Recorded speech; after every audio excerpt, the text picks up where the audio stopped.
Sir Charles Spencer Chaplin was an English comic actor, filmmaker, and composer who rose to fame in the era of silent film. He became a worldwide icon through his screen persona, the Tramp, and is considered one of the film industry's most important figures. His career spanned more than 75 years, from childhood in the Victorian era until a year before his death in 1977, and encompassed both adulation and controversy. Chaplin's childhood in London was one of poverty and hardship. His father was absent, and his mother struggled financially. He was sent to a workhouse twice before age 9. When he was 14, his mother was committed to a mental asylum. Chaplin began performing at an early age, touring music halls, and later working as a stage actor and comedian. At 19, he was signed to the Fred Karno Company, which took him to the United States. He was scouted for the film industry, and began appearing in 1914 for Keystone Studios. He soon developed the Tramp persona, and attracted a large fan base. He directed his own films, and continued to hone his craft as he moved to the Essanay, Mutual, and First National corporations. By 1918, he was one of the world's best-known figures. In 1919, Chaplin co-founded distribution company United Artists, which gave him complete control over his films. His first feature-length film was The Kid, 1921, followed by A Woman of Paris, 1923, The Gold Rush, 1925, and The Circus, 1928. He initially refused to move to sound films in the 1930s, instead producing City Lights, 1931, and Modern Times, 1936, without dialogue. His first sound film was The Great Dictator, 1940, which satirized Adolf Hitler.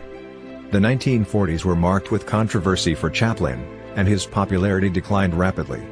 He was accused of communist sympathies, and some members of the press and public were scandalized by his involvement in a paternity suit, and marriages to much younger women. An FBI investigation was opened, and Chaplin was forced to leave the U.S. and settle in Switzerland.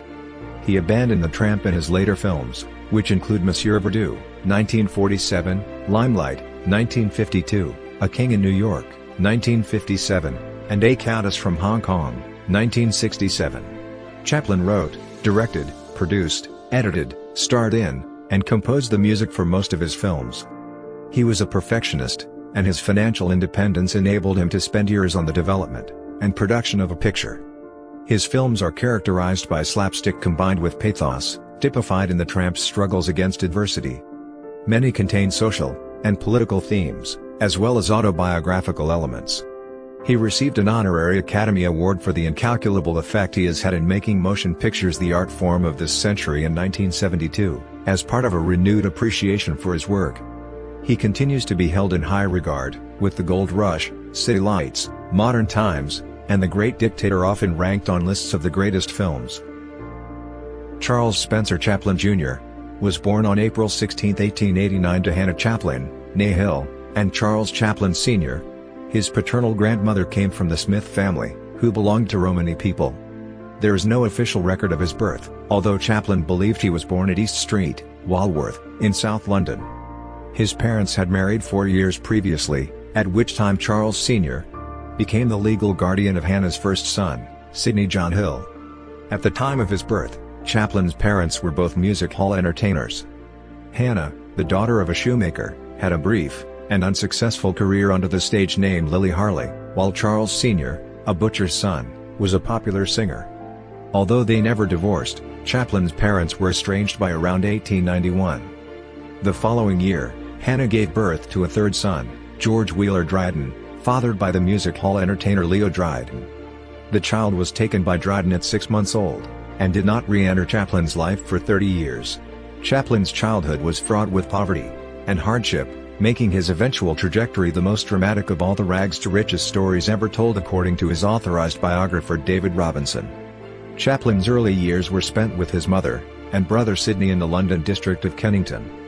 Hannah had no means of income, other than occasional nursing and dressmaking, and Chaplin Sr. provided no financial support. As the situation deteriorated, Chaplin was sent to Lambeth Workhouse when he was 7 years old.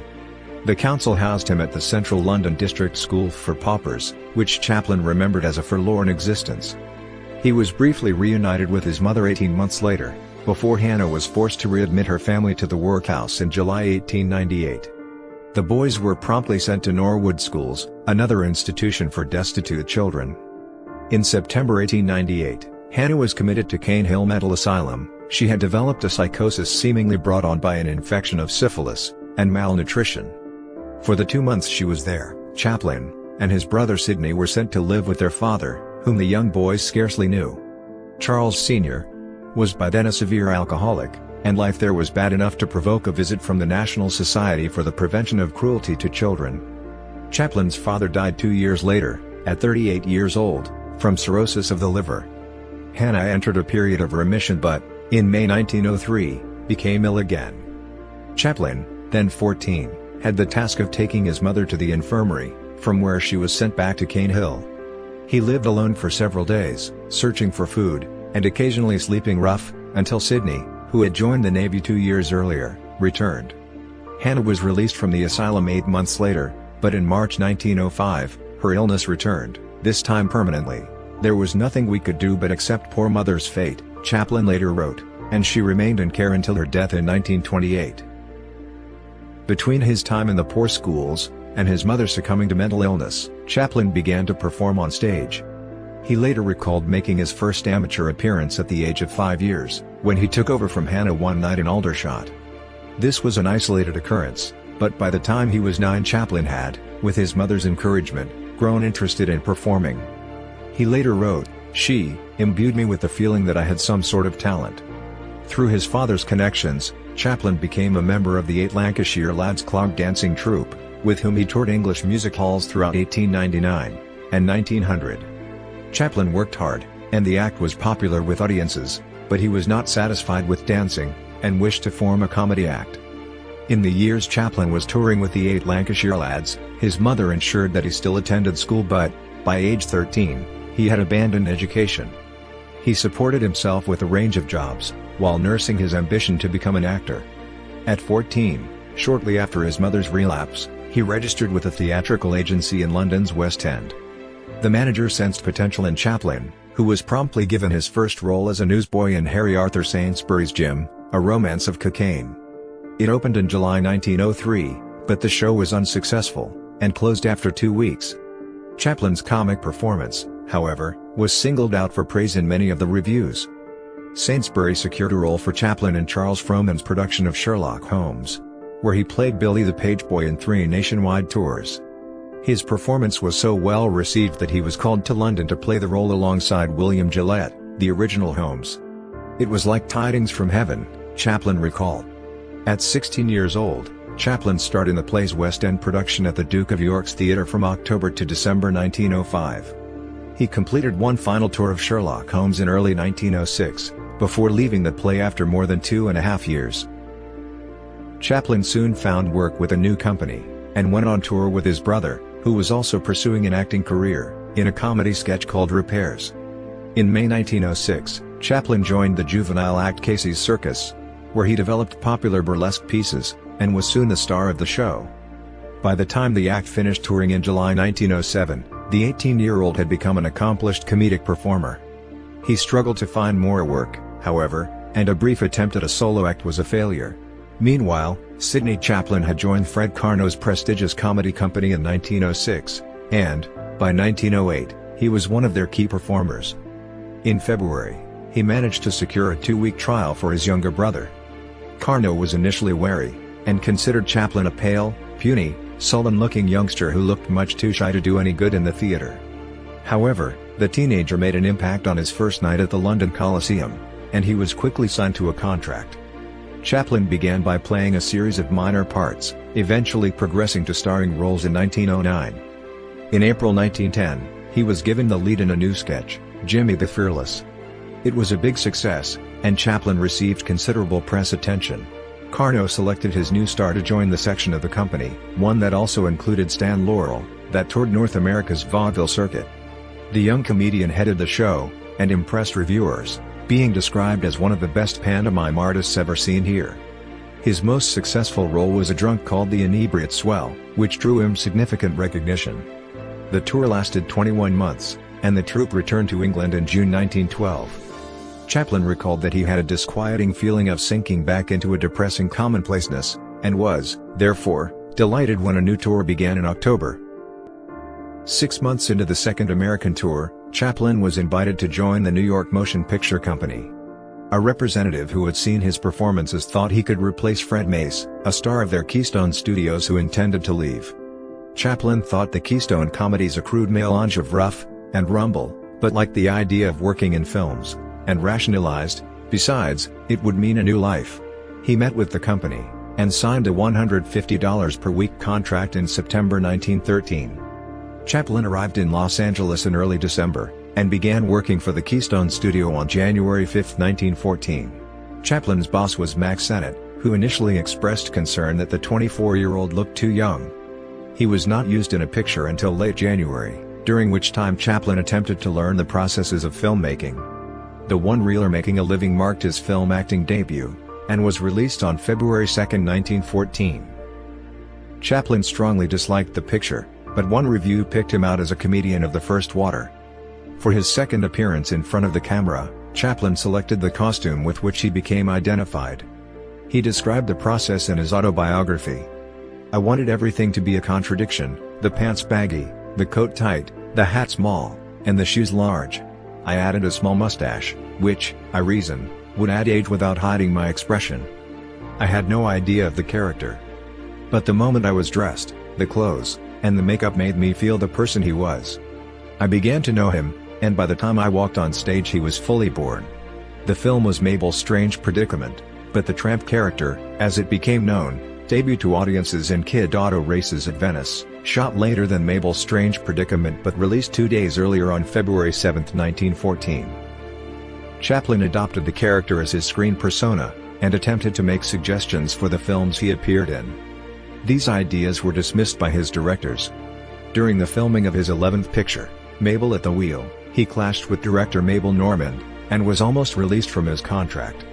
Sennett kept him on, however, when he received orders from exhibitors for more Chaplin films.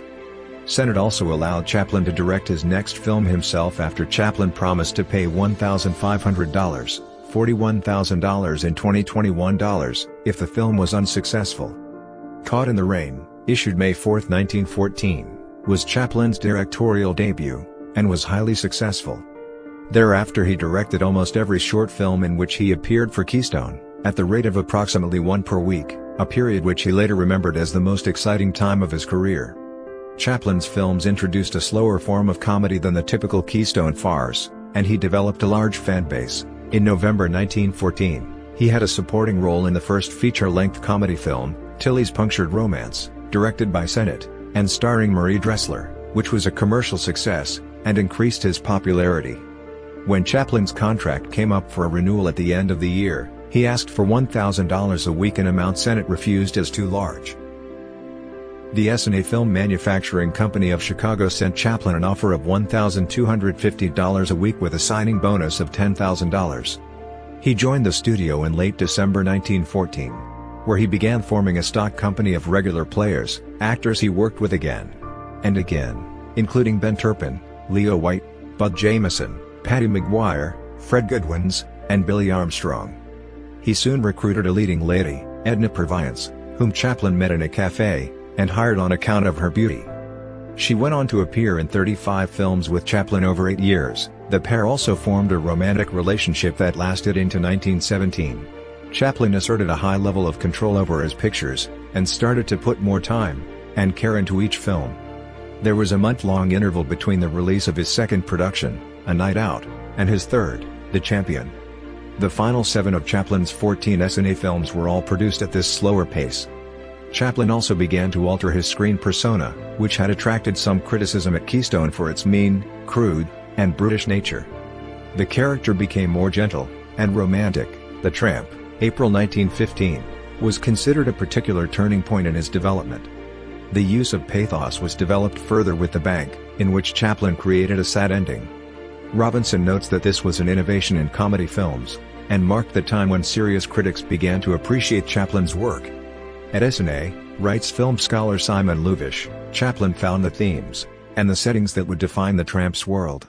During 1915, Chaplin became a cultural phenomenon. Shops were stocked with Chaplin merchandise, he was featured in cartoons and comic strips, and several songs were written about him.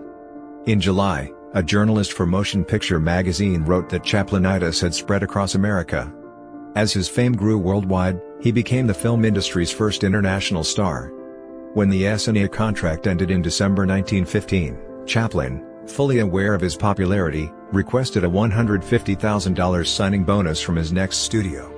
He received several offers, including Universal, Fox, and Vitagraph, the best of which came from the Mutual Film Corporation at $10,000 a week.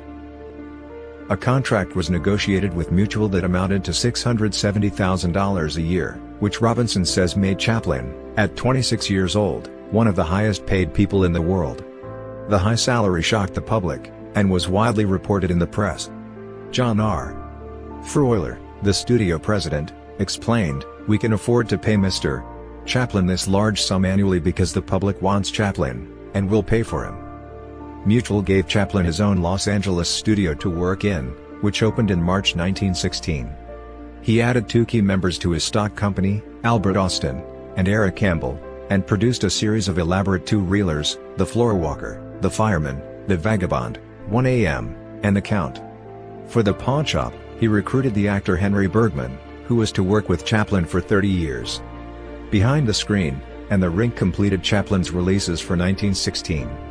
The Mutual contract stipulated that he release a two-reel film every 4 weeks, which he had managed to achieve. With the new year, however, Chaplin began to demand more time. He made only 4 more films for Mutual over the first 10 months of 1917, Easy Street, The Cure, The Immigrant, and The Adventurer. With their careful construction, these films are considered by Chaplin scholars to be among his finest work. Later in life, Chaplin referred to his Mutual years as the happiest period of his career.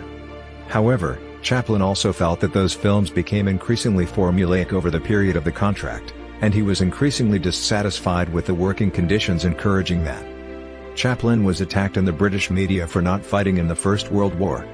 He defended himself, claiming that he would fight for Britain if called, and had registered for the American draft, but he was not summoned by either country. Despite this criticism, Chaplin was a favorite with the troops, and his popularity continued to grow worldwide. Harper's Weekly reported that the name of Charlie Chaplin was a part of the common language of almost every country, and that the Tramp image was universally familiar. In 1917, professional Chaplin imitators were so widespread that he took legal action, and it was reported that 9 out of 10 men who attended costume parties did so dressed as the Tramp. The same year, a study by the Boston Society for Psychical Research concluded that Chaplin was an American obsession. The actress Minnie Madden-Fisk wrote that a constantly increasing body of cultured, artistic people are beginning to regard the young English buffoon, Charles Chaplin, as an extraordinary artist, as well as a comic genius. In January 1918, Chaplin was visited by leading British singer and comedian Harry Lauder, and the two acted in a short film together. Mutual was patient with Chaplin's decreased rate of output, and the contract ended amicably. With his aforementioned concern about the declining quality of his films because of contract scheduling stipulations, Chaplin's primary concern in finding a new distributor was independence. Sidney Chaplin, then his business manager, told the press, "Charlie must be allowed all the time he needs, and all the money for producing films, the way he wants. It is quality, not quantity, we are after." In June 1917, Chaplin signed to complete 8 films for First National Exhibitors Circuit in return for $1 million. He chose to build his own studio, situated on 5 acres of land off Sunset Boulevard, with production facilities of the highest order. It was completed in January 1918, and Chaplin was given freedom over the making of his pictures. A Dog's Life, released April 1918, was the first film under the new contract. In it, Chaplin demonstrated his increasing concern with story construction, and his treatment of the Tramp as a sort of Pierrot. The film was described by Louis Delica's cinema's first total work of art. Chaplin then embarked on the Third Liberty Bond campaign, touring the United States for 1 month to raise money for the Allies of the First World War. He also produced a short propaganda film at his own expense, donated to the government for fundraising, called The Bond. Chaplin's next release was war-based, placing the Tramp in the trenches for shoulder arms. Associates warned him against making a comedy about the war, but, as he later recalled, "Dangerous or not, the idea excited me." He spent 4 months filming the picture, which was released in October 1918 with great success. After the release of Shoulder Arms, Chaplin requested more money from First National, which was refused. Frustrated with their lack of concern for quality, and worried about rumors of a possible merger between the company and famous players Lasky, Chaplin joined forces with Douglas Fairbanks, Mary Pickford, and D.W. Griffith to form a new distribution company, United Artists, in January 1919. The arrangement was revolutionary in the film industry, as it enabled the four partners, all creative artists, to personally fund their pictures and have complete control. Chaplin was eager to start with the new company, and offered to buy out his contract with First National. They refused, and insisted that he complete the final 6 films owed. Before the creation of United Artists, Chaplin married for the first time. The 16-year-old actress Mildred Harris had revealed that she was pregnant with his child, and in September 1918, he married her quietly in Los Angeles to avoid controversy. Soon after, the pregnancy was found to be false. Chaplin was unhappy with the union, and, feeling that marriage stunted his creativity, struggled over the production of his film Sunnyside. Harris was by then legitimately pregnant, and on July 7, 1919, gave birth to a son. Norman Spencer Chaplin was born malformed, and died 3 days later. The marriage ended in April 1920, with Chaplin explaining in his autobiography that they were irreconcilably mismated. Losing the child, plus his own childhood experiences, are thought to have influenced Chaplin's next film, which turned the tramp into the caretaker of a young boy. For this new venture, Chaplin also wished to do more than comedy, and, according to Luvish, make his mark on a changed world. Filming on The Kid began in August 1919, with 4-year-old Jackie Coogan his co-star. The Kid was in production for 9 months until May 1920, and, at 68 minutes, it was Chaplin's longest picture to date. Dealing with issues of poverty and parent-child separation, The Kid was one of the earliest films to combine comedy and drama. It was released in January 1921 with instant success, and, by 1924, had been screened in over 50 countries. Chaplin spent 5 months on his next film, the two-reeler The Idle Class. Work on the picture was for a time delayed by more turmoil in his personal life. First National had on 12th of April announced Chaplin's engagement to the actress May Collins, whom he had hired to be his secretary at the studio. By early June, however, Chaplin suddenly decided he could scarcely stand to be in the same room as Collins, but instead of breaking off the engagement directly, he stopped coming into work, sending word that he was suffering from a bad case of influenza, which May knew to be a lie. Ultimately, work on the film resumed, and following its September 1921 release, Chaplin chose to return to England for the first time in almost a decade. He wrote a book about his journey, titled My Wonderful Visit. He then worked to fulfill his First National contract, releasing Payday in February 1922. The Pilgrim, his final short film, was delayed by distribution disagreements with the studio, and released a year later.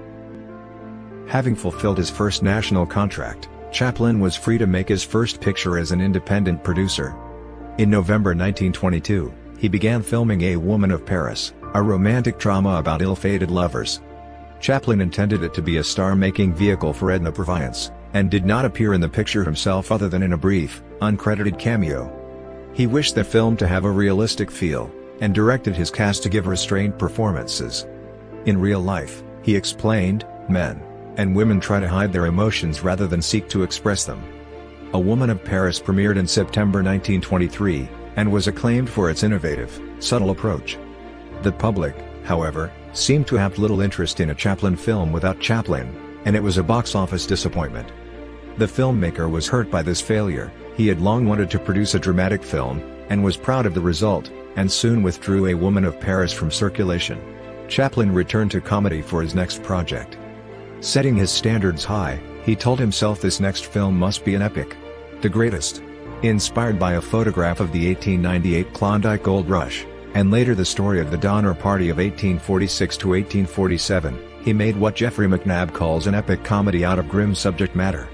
In The Gold Rush, the tramp is a lonely prospector fighting adversity, and looking for love. With Georgia Hale as his leading lady, Chaplin began filming the picture in February 1924. Its elaborate production, costing almost $1 million, included location shooting in the Truckee Mountains in Nevada with 600 extras, extravagant sets, and special effects. The last scene was shot in May 1925 after 15 months of filming. Chaplin felt The Gold Rush was the best film he had made. It opened in August 1925, and became one of the highest-grossing films of the silent era with a U.S. box office of $5 million. The comedy contains some of Chaplin's most famous sequences, such as the tramp eating a shoe, and the dance of the rolls. McNabb has called it the quintessential Chaplin film. Chaplin stated at its release, "This is the picture that I want to be remembered by." While making The Gold Rush, Chaplin married for the second time. Mirroring the circumstances of his first union, Lita Grey was a teenage actress, originally set to star in the film, whose surprise announcement of pregnancy forced Chaplin into marriage. She was 16, and he was 35, meaning Chaplin could have been charged with statutory rape under California law. He therefore arranged a discreet marriage in Mexico on November 25, 1924. They originally met during her childhood, and she had previously appeared in his works The Kid, and The Idle Class. Their first son, Charles Spencer Chaplin III, was born on May 5, 1925, followed by Sidney Earl Chaplin on March 30, 1926. On July 6, 1925, Chaplin became the first movie star to be featured on a Time magazine cover. It was an unhappy marriage, and Chaplin spent long hours at the studio to avoid seeing his wife. In November 1926, Grey took the children, and left the family home. A bitter divorce followed, in which Grey's application, accusing Chaplin of infidelity, abuse, and of harboring perverted sexual desires, was leaked to the press. Chaplin was reported to be in a state of nervous breakdown, as the story became headline news, and groups formed across America calling for his films to be banned. Eager to end the case without further scandal, Chaplin's lawyers agreed to a cash settlement of $600,000, the largest awarded by American courts at that time. His fan base was strong enough to survive the incident, and it was soon forgotten, but Chaplin was deeply affected by it. Before the divorce suit was filed, Chaplin had begun work on a new film, The Circus. He built a story around the idea of walking a tightrope while besieged by monkeys, and turned the tramp into the accidental star of a circus. Filming was suspended for 10 months while he dealt with the divorce scandal, and it was generally a trouble-ridden production. Finally completed in October 1927, The Circus was released in January 1928 to a positive reception. At the first Academy Awards, Chaplin was given a special trophy for versatility and genius in acting, writing, directing, and producing The Circus. Despite its success, he permanently associated the film with the stress of its production. Chaplin omitted The Circus from his autobiography, and struggled to work on it when he recorded the score in his later years. By the time The Circus was released, Hollywood had witnessed the introduction of sound films. Chaplin was cynical about this new medium, and the technical shortcomings it presented, believing that talkies lacked the artistry of silent films. He was also hesitant to change the formula that had brought him such success, and feared that giving the tramp a voice would limit his international appeal. He, therefore, rejected the new Hollywood craze, and began work on a new silent film. Chaplin was nonetheless anxious about this decision, and remained so throughout the film's production. When filming began at the end of 1928, Chaplin had been working on the story for almost a year. City Lights followed the tramp's love for a blind flower girl, played by Virginia Sherrill, and his efforts to raise money for her sight-saving operation. It was a challenging production that lasted 21 months, with Chaplin later confessing that he had worked himself into a neurotic state of wanting perfection. One advantage Chaplin found in sound technology was the opportunity to record a musical score for the film, which he composed himself. Chaplin finished editing City Lights in December 1930, by which time silent films were an anachronism. A preview before an unsuspecting public audience was not a success, but a showing for the press produced positive reviews. One journalist wrote, "Nobody in the world but Charlie Chaplin could have done it. He is the only person that has that peculiar something called audience appeal and sufficient quality to defy the popular penchant for movies that talk." Given its general release in January 1931, City Lights proved to be a popular and financial success, eventually grossing over $3 million. The British Film Institute called it Chaplin's finest accomplishment, and the critic James A.G. hails the closing scene as the greatest piece of acting, and the highest moment in movies. City Lights became Chaplin's personal favorite of his films, and remained so throughout his life. City Lights had been a success, but Chaplin was unsure if he could make another picture without dialogue. He remained convinced that sound would not work in his films, but was also obsessed by a depressing fear of being old-fashioned. In this state of uncertainty, Early in 1931, the comedian decided to take a holiday, and ended up traveling for 16 months.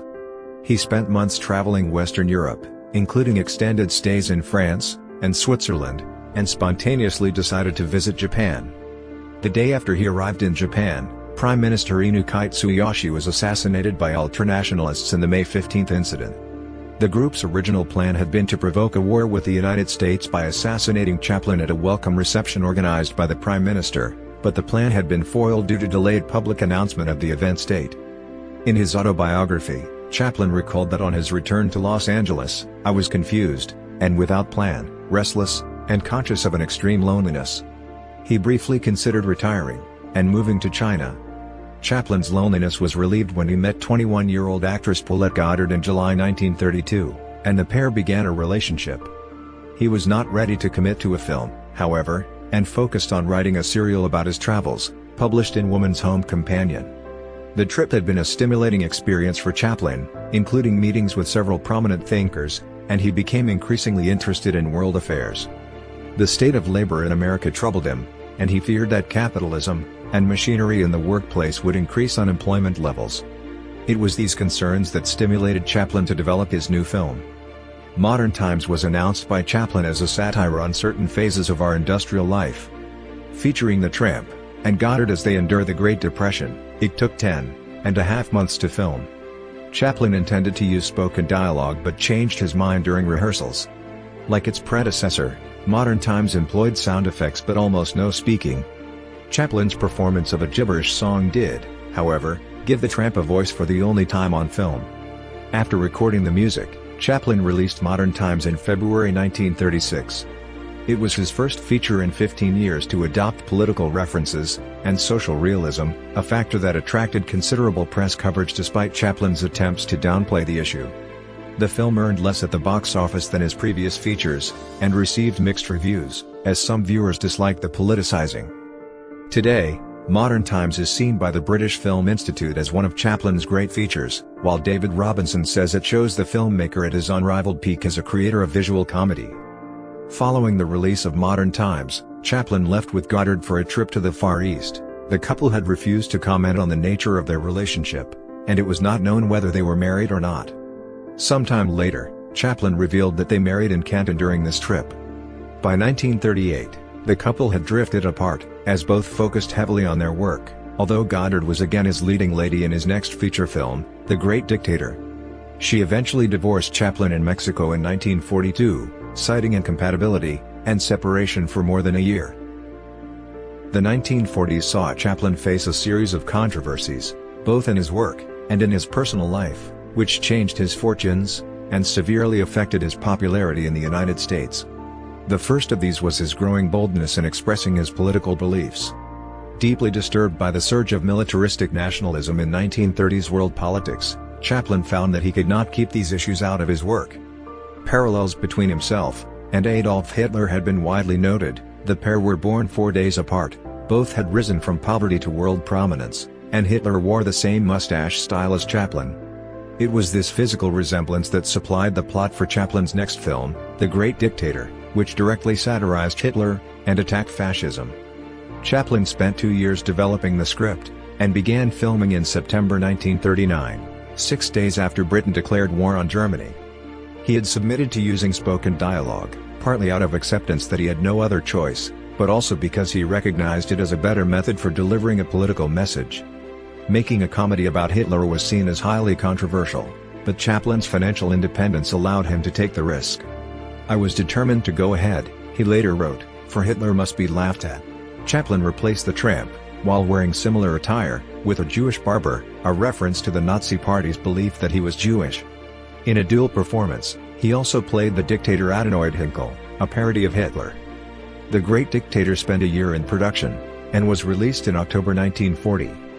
The film generated a vast amount of publicity, with a critic for the New York Times calling it the most eagerly awaited picture of the year, and it was one of the biggest moneymakers of the era.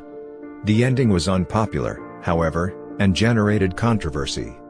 Chaplin concluded the film with a 5-minute speech in which he abandoned his barber character, looked directly into the camera, and pleaded against war and fascism.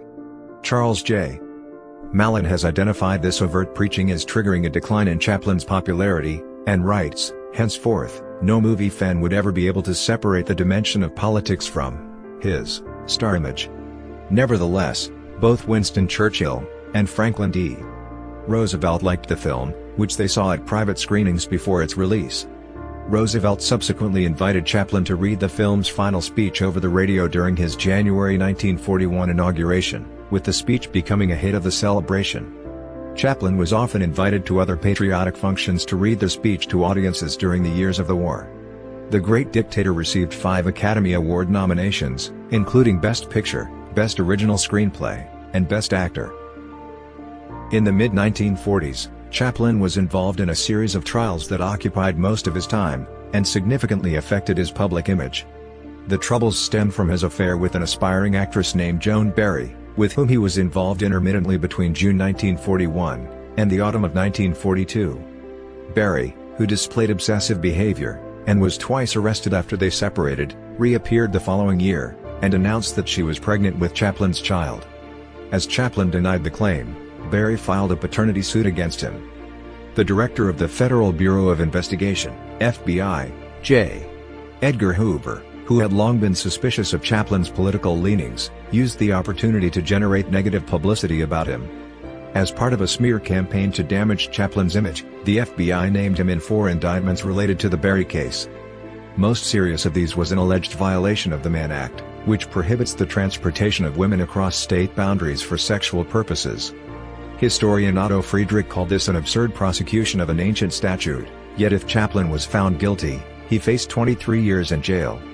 3 charges lacked sufficient evidence to proceed to court, but the Mann Act trial began on March 21, 1944. Chaplin was acquitted 2 weeks later, on 4th of April. The case was frequently headline news, with Newsweek calling it the biggest public relations scandal since the Fatty Arbuckle murder trial in 1921. Barry's child, Carol Ann, was born in October 1943, and the paternity suit went to court in December 1944. After 2 arduous trials, in which the prosecuting lawyer accused him of moral turpitude, Chaplin was declared to be the father. Evidence from blood tests that indicated otherwise were not admissible, and the judge ordered Chaplin to pay child support until Carol Ann turned 21. Media coverage of the suit was influenced by the FBI, which fed information to gossip columnist Hedda Hopper, and Chaplin was portrayed in an overwhelmingly critical light. The controversy surrounding Chaplin increased when, 2 weeks after the paternity suit was filed, it was announced that he had married his newest protégée, 18-year-old Una O'Neill, the daughter of American playwright Eugene O'Neill. Chaplin, then 54, had been introduced to her by a film agent 7 months earlier. In his autobiography, Chaplin described meeting O'Neill as the happiest event of my life, and claimed to have found perfect love. Chaplin's son, Charles III, reported that Una worshipped his father. The couple remained married until Chaplin's death, and had 8 children over 18 years, Geraldine Lee, B. July 1944, Michael John, B. March 1946, Josephine Hannah, B. March 1949, Victoria Agnes, B. May 1951, Eugene Anthony, B. August 1953, Jane Cecil, B. May 1957, Annette Emily, B. December 1959, and Christopher James, B. July 1962. Chaplin claimed that the Barry trials had crippled his creativeness, and it was some time before he began working again. In April 1946, he finally began filming a project that had been in development since 1942. Monsieur Verdoux was a black comedy, the story of a French bank clerk, Verdoux, Chaplin, who loses his job, and begins marrying and murdering wealthy widows to support his family. Chaplin's inspiration for the project came from Orson Welles, who wanted him to star in a film about the French serial killer Henri Désiré Landru. Chaplin decided that the concept would make a wonderful comedy, and paid Welles $5,000 for the idea. Chaplin again vocalized his political views in Monsieur Verdoux, criticizing capitalism, and arguing that the world encourages mass killing through wars and weapons of mass destruction. Because of this, the film met with controversy when it was released in April 1947. Chaplin was booed at the premiere, and there were calls for a boycott. Monsieur Verdoux was the first Chaplin release that failed both critically and commercially in the United States. It was more successful abroad, and Chaplin's screenplay was nominated at the Academy Awards. He was proud of the film, writing in his autobiography, "Monsieur Verdoux is the cleverest and most brilliant film I have yet made." The negative reaction to Monsieur Verdoux was largely the result of changes in Chaplin's public image. Along with the damage of the Joan Barry scandal, he was publicly accused of being a communist. His political activity had heightened during World War II, when he campaigned for the opening of a second front to help the Soviet Union, and supported various Soviet-American friendship groups. He was also friendly with several suspected communists, and attended functions given by Soviet diplomats in Los Angeles. In the political climate of 1940s America, such activities meant Chaplin was considered, as larger rights, dangerously progressive, and amoral. The FBI wanted him out of the country, and launched an official investigation in early 1947. Chaplin denied being a communist, instead calling himself a peacemonger, but felt the government's effort to suppress the ideology was an unacceptable infringement of civil liberties. Unwilling to be quiet about the issue, he openly protested against the trials of Communist Party members, and the activities of the House Un-American Activities Committee. Chaplin received a subpoena to appear before HUAC but was not called to testify. As his activities were widely reported in the press, and Cold War fears grew, questions were raised over his failure to take American citizenship. Calls were made for him to be deported. In one extreme, and widely published example, Representative John E. Rankin, who helped establish HUAC, told Congress in June 1947, "Chaplin's very life in Hollywood is detrimental to the moral fabric of America. If he is deported, his loathsome pictures can be kept from before the eyes of the American youth.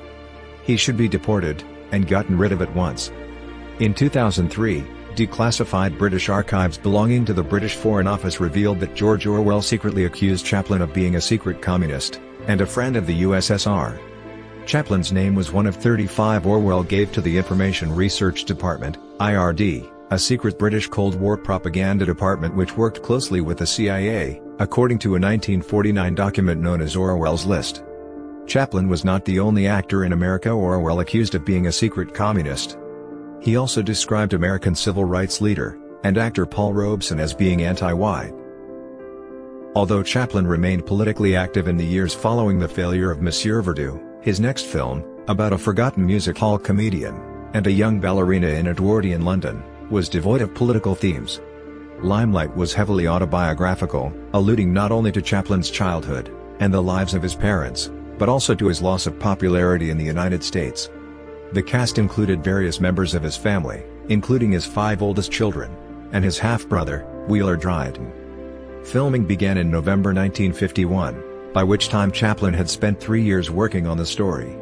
He aimed for a more serious tone than any of his previous films, regularly using the word melancholy when explaining his plans to his co-star Claire Bloom. Limelight featured a cameo appearance from Buster Keaton, whom Chaplin cast as his stage partner in a pantomime scene. This marked the only time the comedians worked together in a feature film. Chaplin decided to hold the world premiere of Limelight in London, since it was the setting of the film. As he left Los Angeles, he expressed a premonition that he would not be returning. At New York, he boarded the RMS Queen Elizabeth with his family on September 18, 1952. The next day, United States Attorney General James P. McGranery revoked Chaplin's re-entry permit, and stated that he would have to submit to an interview concerning his political views and moral behavior to re-enter the U.S. Although McGranery told the press that he had a pretty good case against Chaplin, Malland has concluded, on the basis of the FBI files that were released in the 1980s, that the U.S. government had no real evidence to prevent Chaplin's re-entry. It is likely that he would have gained entry if he had applied for it. However, when Chaplin received a cablegram informing him of the news, he privately decided to cut his ties with the United States. Whether I re-entered that unhappy country or not was of little consequence to me. I would like to have told them that the sooner I was rid of that hate-beleaguered atmosphere the better, that I was fed up of America's insults and moral pomposity. Because all of his property remained in America, Chaplin refrained from saying anything negative about the incident to the press. The scandal attracted vast attention, but Chaplin and his film were warmly received in Europe. In America, the hostility towards him continued, and, although it received some positive reviews, Limelight was subjected to a wide-scale boycott. Reflecting on this, Malland writes that Chaplin's fall, from an unprecedented level of popularity, may be the most dramatic in the history of stardom in America. Chaplin did not attempt to return to the United States after his re-entry permit was revoked, and instead sent his wife to settle his affairs. The couple decided to settle in Switzerland, and, in January 1953, the family moved into their permanent home, Manoir de Ban, a 14-hectare, 35-acre, estate overlooking Lake Geneva in Coursier-sur-Vevey. Chaplin put his Beverly Hills house and studio up for sale in March, and surrendered his re-entry permit in April.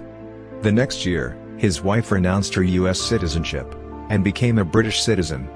Chaplin severed the last of his professional ties with the United States in 1955, when he sold the remainder of his stock in United Artists, which had been in financial difficulty since the early 1940s. Chaplin remained a controversial figure throughout the 1950s, especially after he was awarded the International Peace Prize by the Communist-led World Peace Council, and after his meetings with Zhou Enlai and Nikita Khrushchev. He began developing his first European film, A King in New York, in 1954. Casting himself as an exiled king who seeks asylum in the United States, Chaplin included several of his recent experiences in the screenplay. His son, Michael, was cast as a boy whose parents are targeted by the FBI, while Chaplin's character faces accusations of communism.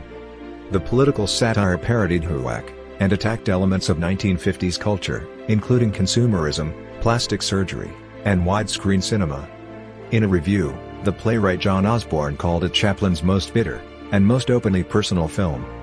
In a 1957 interview, when asked to clarify his political views, Chaplin stated, "As for politics, I am an anarchist. I hate government, and rules, and fetters. People must be free." Chaplin founded a new production company, Attica, and used Shepperton Studios for the shooting. Filming in England proved a difficult experience, as he was used to his own Hollywood studio, and familiar crew, and no longer had limitless production time. According to Robinson, this had an effect on the quality of the film. A King in New York was released in September 1957, and received mixed reviews. Chaplin banned American journalists from its Paris premiere, and decided not to release the film in the United States. This severely limited its revenue, although it achieved moderate commercial success in Europe. A King in New York was not shown in America until 1973. In the last 2 decades of his career, Chaplin concentrated on re-editing, and scoring his old films for re-release, along with securing their ownership and distribution rights. In an interview he granted in 1959, the year of his 70th birthday, Chaplin stated that there was still room for the little man in the atomic age. The first of these re-releases was the Chaplin Review, 1959, which included new versions of A Dog's Life, Shoulder Arms, and The Pilgrim. In America, the political atmosphere began to change, and attention was once again directed to Chaplin's films instead of his views. In July 1962, the New York Times published an editorial stating that "We do not believe the Republic would be in danger if yesterday's unforgotten little tramp were allowed to amble down the gangplank of a steamer or plane in an American port." The same month, Chaplin was invested with the honorary degree of Doctor of Letters by the Universities of Oxford and Durham. In November 1963, the Plaza Theatre in New York started a year-long series of Chaplin's films, including Monsieur Verdoux and Limelight, which gained excellent reviews from American critics. September 1964 saw the release of Chaplin's memoirs, My Autobiography, which he had been working on since 1957. The 500-page book became a worldwide bestseller. It focused on his early years and personal life, and was criticized for lacking information on his film career. Shortly after the publication of his memoirs, Chaplin began work on A Countess from Hong Kong, 1967, a romantic comedy based on a script he had written for Paulette Goddard in the 1930s. Set on an ocean liner, it starred Marlon Brando as an American ambassador, and Sophia Loren as a stowaway found in his cabin. The film differed from Chaplin's earlier productions in several aspects. It was his first to use Technicolor and the widescreen format, while he concentrated on directing, and appeared on screen only in a cameo role as a seasick steward. He also signed a deal with Universal Pictures, and appointed his assistant, Jerome Epstein, as the producer. Chaplin was paid $600,000 director's fee as well as a percentage of the gross receipts. A Countess from Hong Kong premiered in January 1967, to unfavorable reviews, and was a box office failure. Chaplin was deeply hurt by the negative reaction to the film, which turned out to be his last. Chaplin had a series of minor strokes in the late 1960s, which marked the beginning of a slow decline in his health. Despite the setbacks, he was soon writing a new film script, The Freak, a story of a winged girl found in South America, which he intended as a starring vehicle for his daughter, Victoria.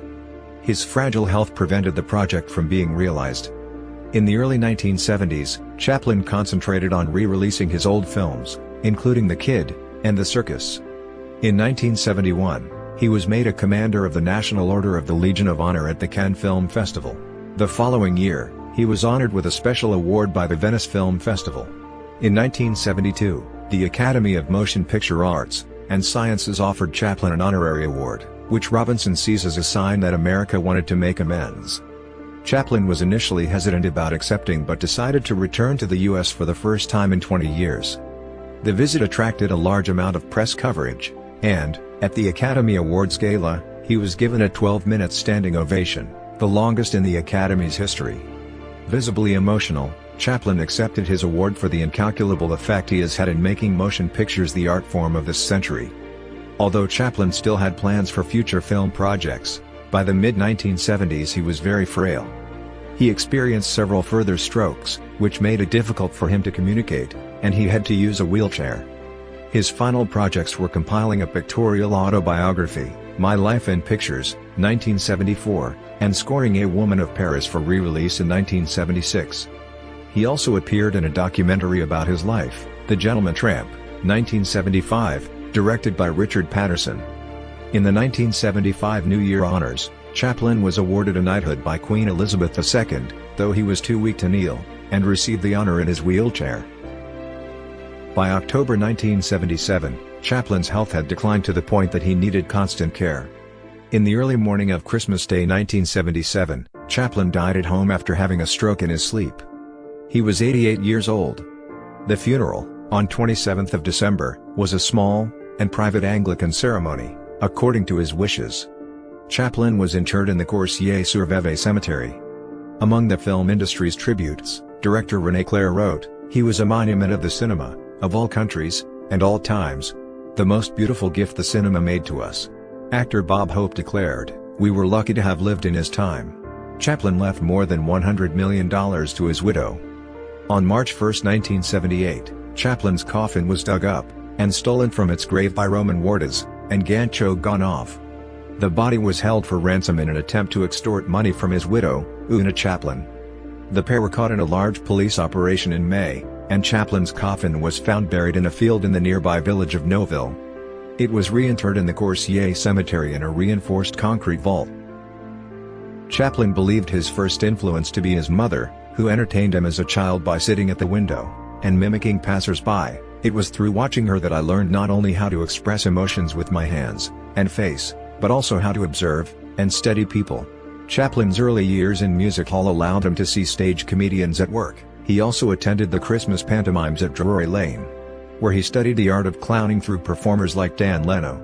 Chaplin's years with the Fred Karno Company had a formative effect on him as an actor and filmmaker. Simon Luvish writes that the company was his training ground, and it was here that Chaplin learned to vary the pace of his comedy. The concept of mixing pathos with slapstick was learned from Karno, who also used elements of absurdity that became familiar in Chaplin's gags. From the film industry, Chaplin drew upon the work of the French comedian Max Linder, whose films he greatly admired. In developing the Tramp costume and persona, he was likely inspired by the American vaudeville scene, where tramp characters were common. Chaplin never spoke more than cursorily about his filmmaking methods, claiming such a thing would be tantamount to a magician spoiling his own illusion.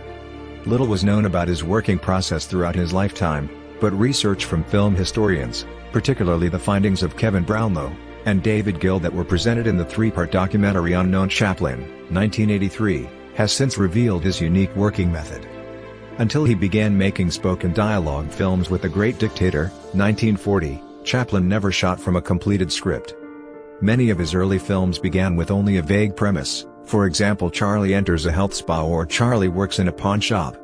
He then had sets constructed, and worked with his stock company to improvise gags and business using them, almost always working the ideas out on film.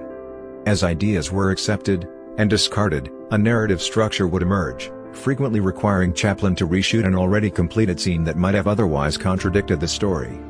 From The Woman of Paris, 1923, onward, Chaplin began the filming process with a prepared plot, but Robinson writes that every film up to modern times, 1936, went through many metamorphoses and permutations before the story took its final form. Producing films in this manner meant Chaplin took longer to complete his pictures than almost any other filmmaker at the time. If he was out of ideas, he often took a break from the shoot, which could last for days, while keeping the studio ready for when inspiration returned.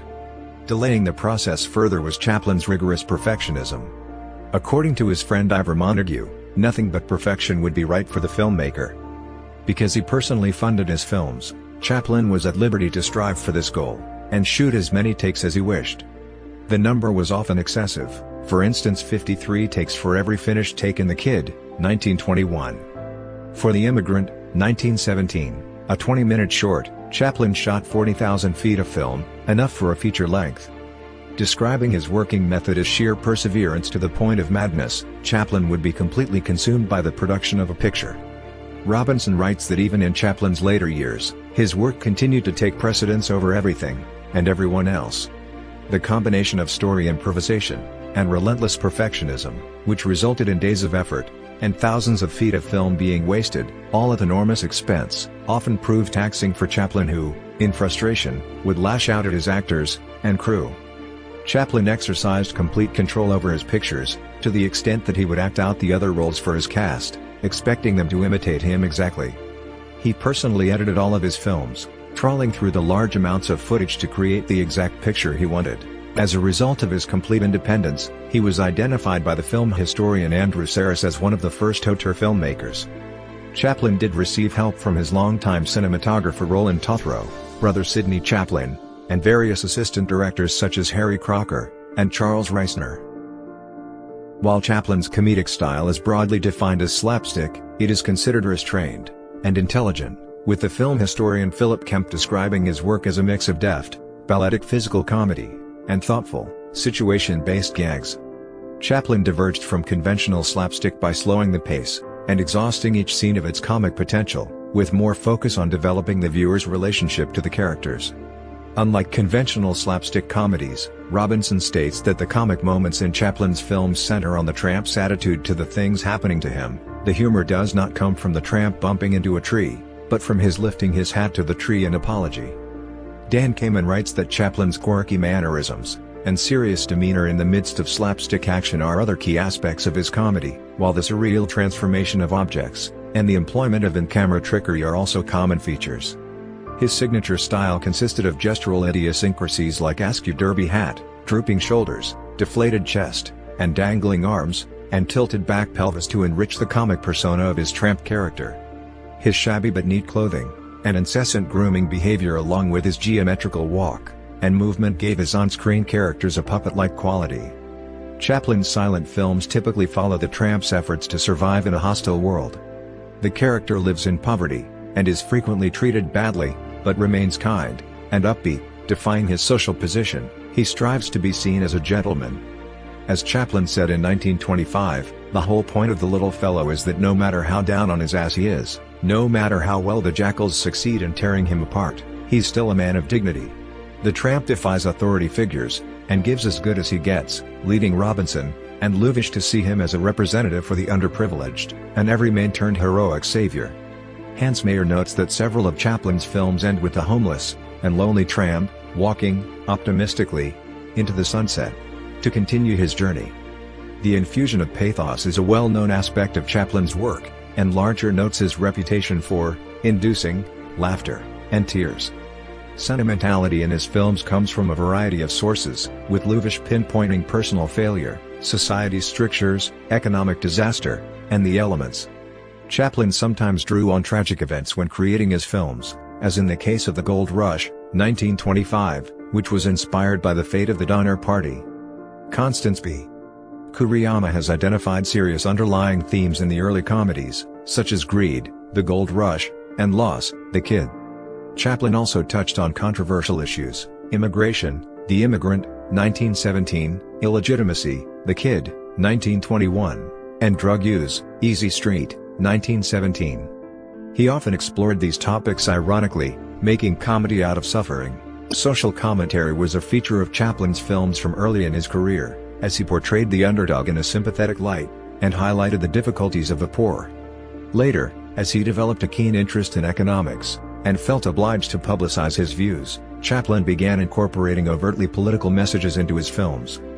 Modern Times, 1936, depicted factory workers in dismal conditions. The Great Dictator, 1940, parodied Adolf Hitler and Benito Mussolini, and ended in a speech against nationalism. Monsieur Verdoux, 1947, criticized war and capitalism, and A King in New York, 1957, attacked McCarthyism. Several of Chaplin's films incorporate autobiographical elements, and the psychologist Sigmund Freud believed that Chaplin always plays only himself as he was in his dismal youth. The Kid is thought to reflect Chaplin's childhood trauma of being sent into an orphanage. The main characters in Limelight, 1952, contain elements from the lives of his parents, and A King in New York references Chaplin's experiences of being shunned by the United States. Many of his sets, especially in street scenes, bear a strong similarity to Kennington, where he grew up. Stephen M. Weissman has argued that Chaplin's problematic relationship with his mentally ill mother was often reflected in his female characters, and the Tramp's desire to save them. Regarding the structure of Chaplin's films, the scholar Gerald Mast sees them as consisting of sketches tied together by the same theme and setting, rather than having a tightly unified storyline. Visually, his films are simple and economic, with scenes portrayed as if set on a stage. His approach to filming was described by the art director Eugene Lowry. Chaplin did not think in artistic images when he was shooting. He believed that action is the main thing. The camera is there to photograph the actors. In his autobiography, Chaplin wrote, "Simplicity is best. Pompous effects slow up action, are boring, and unpleasant. The camera should not intrude."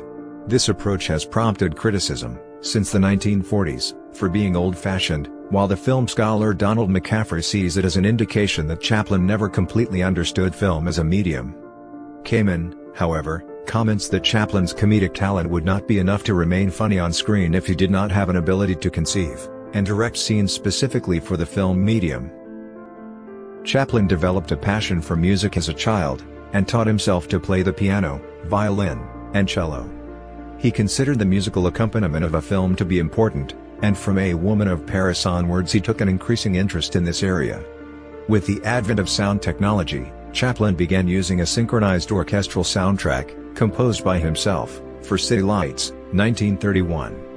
He thereafter composed the scores for all of his films, and from the late 1950s to his death, he scored all of his silent features, and some of his short films. As Chaplin was not a trained musician, he could not read sheet music, and needed the help of professional composers, such as David Raxon, Raymond Roche, and Eric James, when creating his scores. Musical directors were employed to oversee the recording process, such as Alfred Newman for City Lights. Although some critics have claimed that credit for his film music should be given to the composers who worked with him, Raxon, who worked with Chaplin on Modern Times, stressed Chaplin's creative position and active participation in the composing process. This process, which could take months, would start with Chaplin describing to the composers exactly what he wanted, and singing or playing tunes he had improvised on the piano. These tunes were then developed further in a close collaboration among the composers and Chaplin. According to film historian Jeffrey Vance, although he relied upon associates to arrange varied and complex instrumentation, the musical imperative is his, and not a note in a Chaplin musical score was placed there without his assent. Chaplin's compositions produced 3 popular songs. Smile, composed originally for Modern Times, 1936, and later set to lyrics by John Turner and Jeffrey Parsons, was a hit for Nat King Cole in 1954. For Limelight, Chaplin composed Harry's theme, which was popularized by Jimmy Young as Eternally, 1952.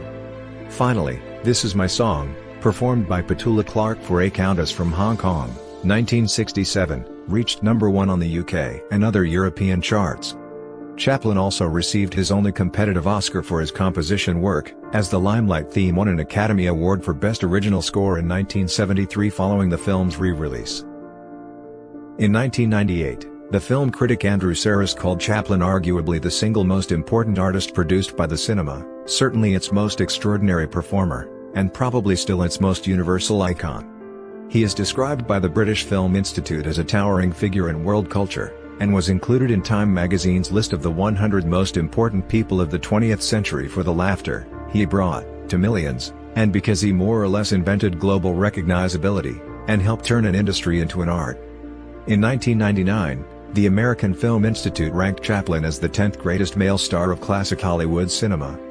The image of the Tramp has become a part of cultural history. According to Simon Luvish, the character is recognizable to people who have never seen a Chaplin film, and in places where his films are never shown.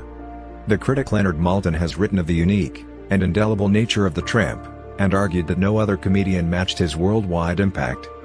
Praising the character, Richard Schickel suggests that Chaplin's films with the Tramp contain the most eloquent, richly comedic expressions of the human spirit in movie history.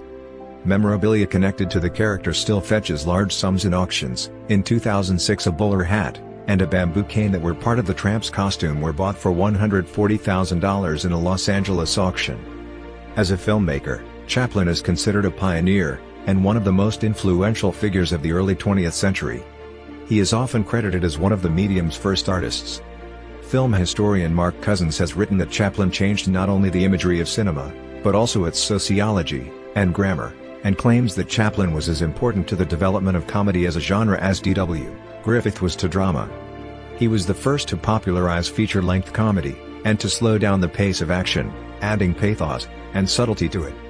Although his work is mostly classified as slapstick, Chaplin's drama A Woman of Paris, 1923, was a major influence on Ernst Lubitsch's film The Marriage Circle, 1924, and thus played a part in the development of sophisticated comedy. According to David Robinson, Chaplin's innovations were rapidly assimilated to become part of the common practice of film craft. Filmmakers who cited Chaplin as an influence include Federico Fellini, who called Chaplin a sort of Adam, from whom we are all descended, Jacques Tati, without him I would never have made a film, René Clair, he inspired practically every filmmaker, François Truffaut, my religion is cinema. I believe in Charlie Chaplin, Michael Powell, Billy Wilder, Vittorio De Sica, and Richard Attenborough. Russian filmmaker Andrei Tarkovsky praised Chaplin as the only person to have gone down into cinematic history without any shadow of a doubt. The films he left behind can never grow old. Indian filmmaker Satyajit Ray said about Chaplin, if there is any name which can be said to symbolize cinema, it is Charlie Chaplin. I am sure Chaplin's name will survive even if the cinema ceases to exist as a medium of artistic expression. Chaplin is truly immortal. French auteur Jean Renoir's favorite filmmaker was Chaplin. Chaplin also strongly influenced the work of later comedians. Marcel Marceau said he was inspired to become a mime artist after watching Chaplin, while the actor Raj Kapoor based his screen persona on the Tramp. Mark Cousins has also detected Chaplin's comedic style in the French character Monsieur Hulot, and the Italian character Totò. In other fields, Chaplin helped inspire the cartoon characters Felix the Cat and Mickey Mouse, and was an influence on the Dada art movement. As one of the founding members of United Artists, Chaplin also had a role in the development of the film industry. Gerald Mast has written that although UA never became a major company like MGM or Paramount Pictures, the idea that directors could produce their own films was years ahead of its time. In 1992, the Sight and Sound Critics Top 10 poll ranked Chaplin at No. 5 in its list of top 10 directors of all time. In the 21st century, several of Chaplin's films are still regarded as classics, and among the greatest ever made. The 2012 Sight and Sound poll, which compiles top 10 ballots from film critics and directors to determine each group's most acclaimed films, saw City Lights rank among the critics' top 50, Modern Times inside the top 100, and The Great Dictator and The Gold Rush placed in the top 250.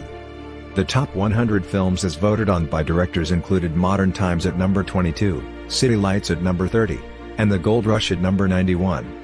Every one of Chaplin's features received a vote. Chaplin was ranked at No. 35 on Empire magazine's Top 40 Greatest Directors of All Time list in 2005. In 2007, the American Film Institute named City Lights the 11th greatest American film of all time, while The Gold Rush and Modern Times again ranked in the top 100.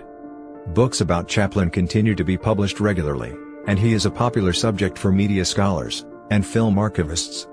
Many of Chaplin's films have had a DVD and Blu-ray release. Chaplin's legacy is managed on behalf of his children by the Chaplin Office, located in Paris.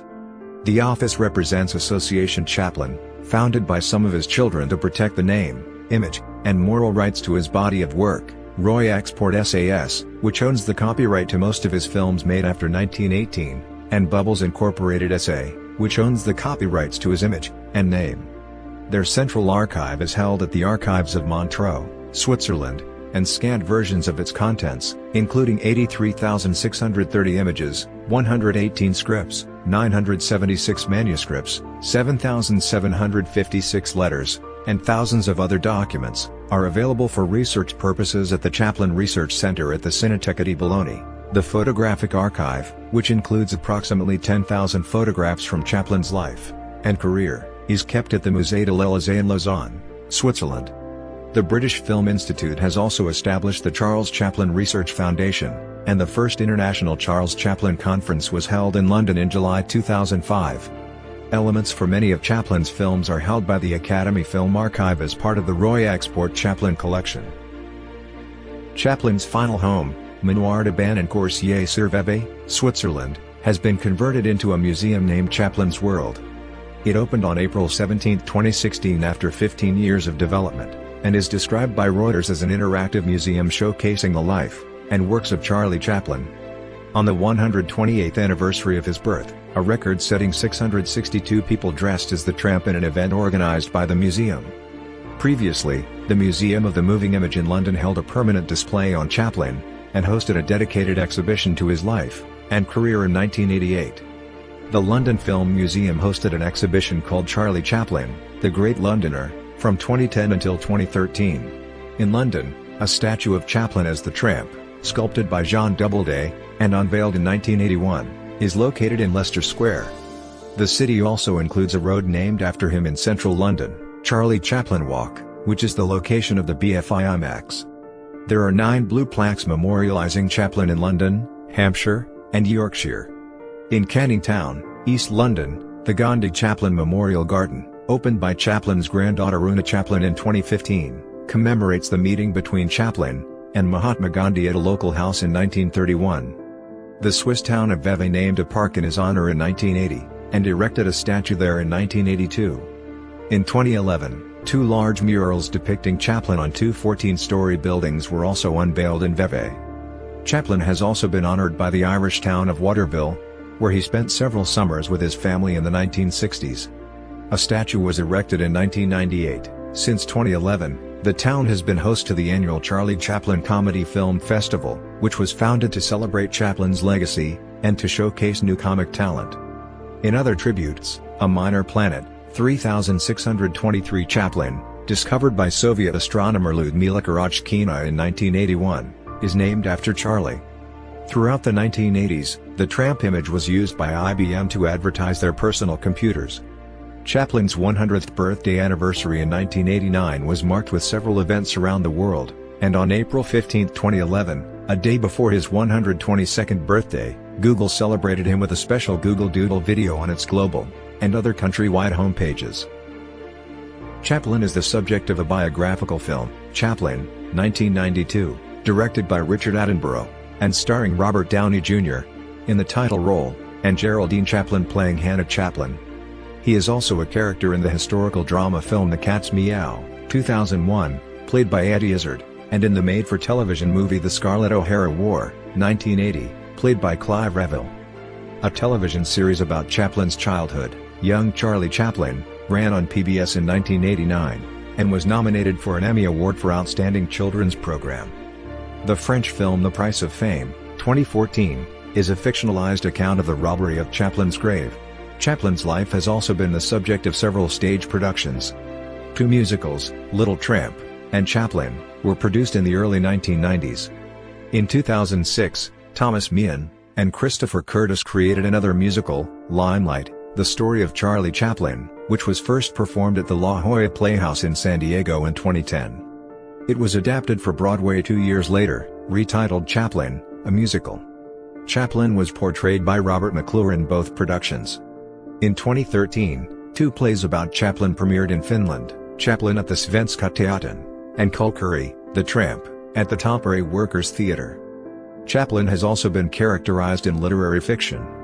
He is the protagonist of Robert Coover's short story Charlie in the House of Rue, 1980, reprinted in Coover's 1987 collection A Night at the Movies, and of Glenn David Gould's Sunnyside, 2009, a historical novel set in the First World War period.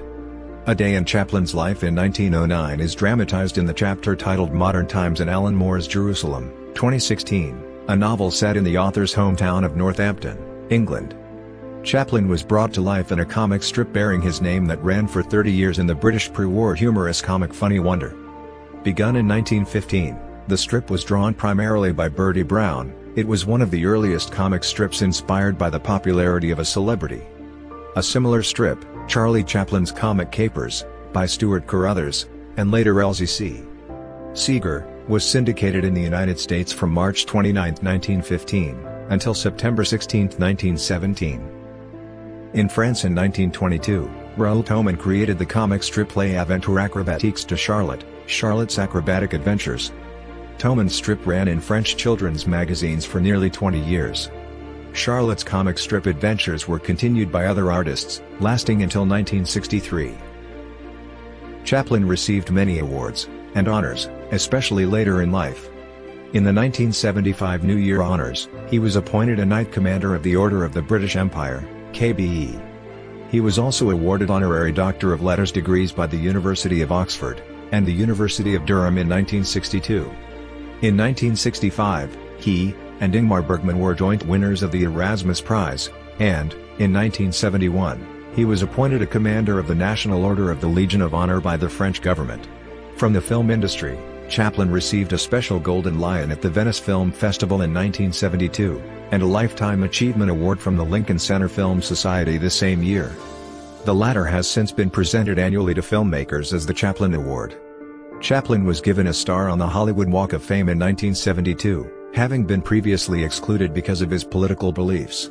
Chaplin received 3 Academy Awards, an honorary award for versatility, and genius in acting, writing, directing, and producing The Circus in 1929, a second honorary award for the incalculable effect he has had in making motion pictures the art form of this century in 1972, and a Best Score award in 1973 for Limelight, shared with Ray Roche and Larry Russell. He was further nominated in the Best Actor, Best Original Screenplay, and Best Picture, as producer, categories for The Great Dictator, and received another Best Original Screenplay nomination for Monsieur Verdoux. In 1976, Chaplin was made a Fellow of the British Academy of Film and Television Arts, BAFTA.